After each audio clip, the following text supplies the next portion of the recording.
Olá! Nessa nossa análise, a gente vai mergulhar a fundo numa questão super importante. Como é que o Brasil pode construir uma cultura de investimento que seja para todo mundo? E para nos ajudar a pensar nisso, vamos dar uma olhada no modelo que deu muito, mas muito certo lá fora. E a pergunta que vai guiar a nossa conversa é justamente essa.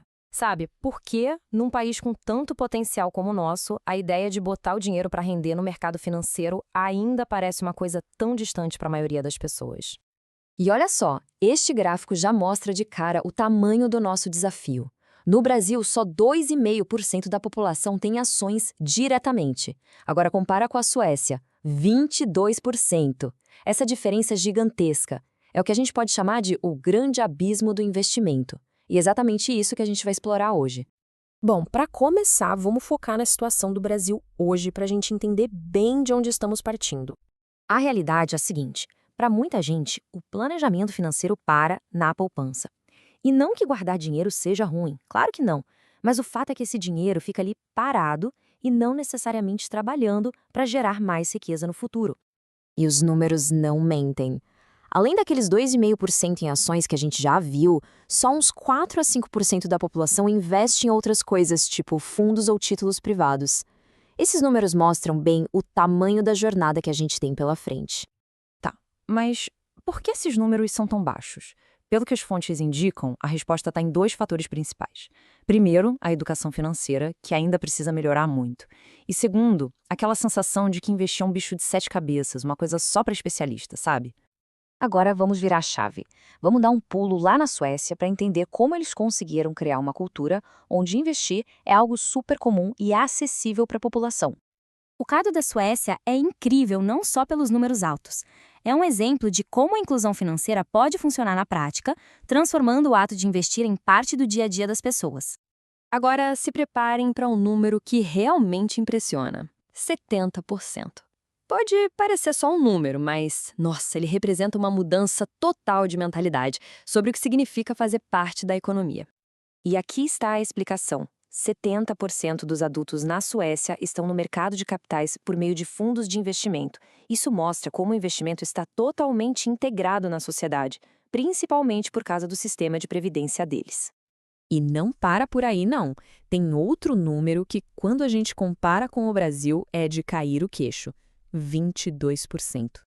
Esse é o percentual de suecos que investem diretamente em ações. Lembra do nosso primeiro gráfico? 22% lá contra 2,5% aqui. A diferença é brutal e mostra que sim, existe um outro caminho. Então vem a grande pergunta, né? Como eles fizeram isso? Como chegaram nesse patamar? Com certeza não foi por acaso. Vamos entender agora como funciona o modelo sueco. E olha, é muito importante entender isso aqui. A cultura de investimento na Suécia não surgiu do nada. Ela foi construída com estratégia, com políticas públicas pensadas para o longo prazo. Basicamente, esse sucesso todo se apoia em três grandes pilares. O primeiro, educação financeira desde cedo, na escola.